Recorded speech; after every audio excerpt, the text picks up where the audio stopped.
Hey everyone, today I'm creating these birthday cards. Now I had a stash of cards I'd created using this Paper Trey ink cover plate circle die.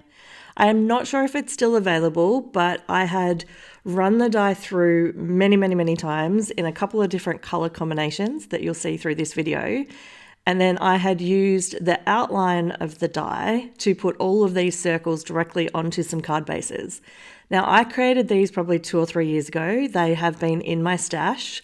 I have been trying to figure out how to finish them off. And then I decided that I would try using just a large stamp from an existing stamp set. This is from one of my Simon Says stamp sets, I think. I'm not exactly sure what it's called. I will look it up and put it in the description below. It is likely unavailable, but if you were trying to replicate something similar, then any large birthday sentiment stamp would do, and any circle die could be used to create these circles that I've put onto both these horizontal and these landscape cards. I'm using one of my Versafine ink pads. This is a color called Nocturne. It really does look black to me. It's so dark that honestly I just use it as a replacement. I do have both, but for some reason I reach for this one. In fact, I think I know why I reach for this one. My other Versafine ink pad has the flip lid for the black, and so I love with this one I can just pick it up, use it, and pop it back down.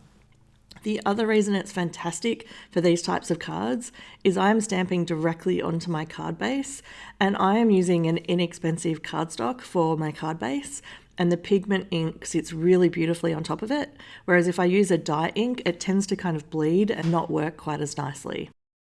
I've used my MISTI to do these cards because it makes it super simple to do the double stamping, but it also made it really simple to do the landscape and the portrait version of the cards. I ran through and did all color combinations of the horizontal ones or the landscape ones first. And when I was finished with those, I was able to just use a little bit of trial and error to work out where to put the stamp onto the vertical cards or the portrait ones. I didn't measure it. I probably could have stamped onto a transparency and then lined it up perfectly. But what I did in the end was I put it into the MISTI and then I lined everything up, partially closing the MISTI door so that I could see where I thought it was going to stamp, and then I just went for it. It does look like I'm a little bit off center here, so it's stamped a little closer to the left than I would have liked, and I simply made an adjustment on where I put the card base based off the measurements at the bottom of the MISTI. In the end, I think I put it exactly 1 inch from the left-hand side, and that was a perfect measurement to have everything nice and straight.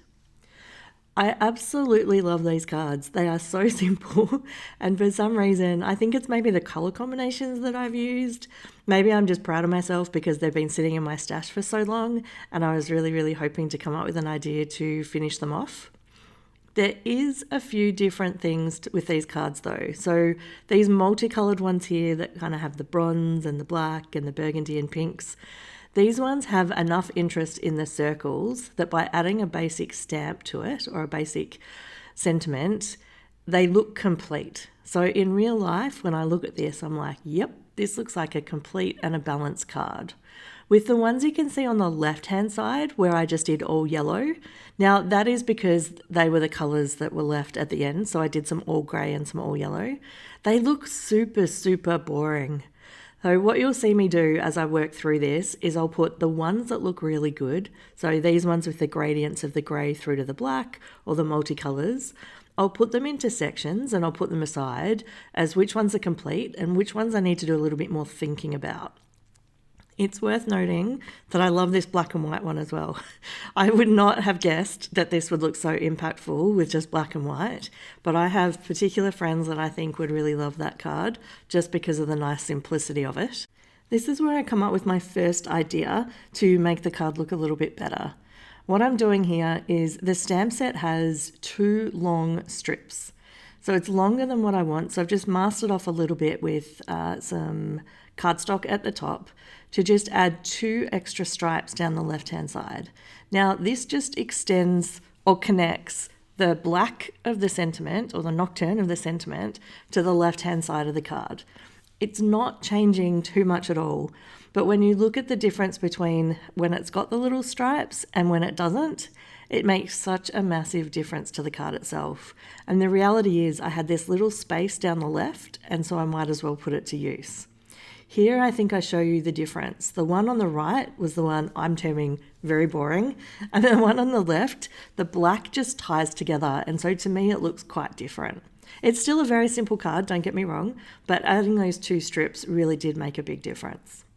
Here's me sorting through them. I left this in the video because you'll see here I have quite a lot of these grey ones as well as the plain yellow in the vertical. And I have to come up with something interesting to do with those, and I cannot put strips down the left because all of those circles are super close to the edge of the card, and I need to come up with another idea. Now, as I was looking through, you can see I'm saying thumbs up to the black and no to the grey. I literally counted them, and I think, I don't know, now that I'm looking at this, I don't know how many there are, 12 or 15 of them. I put them in a pile and I was going to give up. So off to the side, I'll go through, I'll add the strips to the ones that are the landscape cards, and those others are just going to bother me for a little bit longer until I figure out how to improve them. So I ran through and I did this little bit of stamping with the little masking part, and I've created a little flap with some tape, so I just slot that underneath and it's super, super easy. I will say that it was really tricky to get this stamp to line up perfectly. It's super, super thin, and I needed to use a ruler. And so I put a ruler and then I lined up the stamp next to it, and that helped me get it super, super straight. That was after quite a bit of trial and error. So that's a nice little tip if you have a similar stamp that really just needs a bit of TLC when you're trying to line it up on a MISTI door. If you are enjoying the video, it would be great if you could hit the like button. That is how YouTube knows to spread the video to more viewers. And if you are interested in more content, then you could also hit the subscribe button. That's also appreciated. We are now moving on to my next idea that came to me several days after I had already finished and edited this video, and that is to add some additional detail on top of the grey circles. So I have created a little mask here using my circle dies. I have one of the Hero Arts circle dies packs. And then I'm using a circle stamp from one of these Starburst stamp sets, again from Simon Says Stamp. I will put the name of it below, but again, it's likely one that's been retired. I am literally using my Versafine ink, and oh, this time I'm using the black one with the flip lid. And I'm adding just a little bit of interest randomly on a couple of the circles on the left-hand side. I was pretty unsure what I was doing, but I just went for it. I figured the card wasn't finished and I didn't like it how it was, so I might as well add something to it and see how we go from there. I figured 3 was a good number, so I added 3 to each of the cards, and I ran through and did all of the grey ones, and I did all of the yellow ones also. It still wasn't looking quite how I intended, or it didn't have enough interest. I was looking at it thinking, what can I do? And then I thought, aha, I am going to use the little star stamp that is in the same set, because it's a different step to the sentiments, obviously, but there are little stars on the sentiment on the right-hand side, and they match in perfectly with this little star that I'm using to add a little bit more interest. Now, it may not look like it to you, but when I was putting the stars, I was trying to link together the lines. So where the arch happened, I kind of put a star at the bottom. Now, that seems weird, but I'm not very good at random. So if I at least have a plan in my head, I can then pop them onto this card, and there's a different number on each one. They're in slightly different places, but there's basically just a scattering of little stars across each of these cards, and now they look finished. I have put another video here that I think you might enjoy. Have a great day.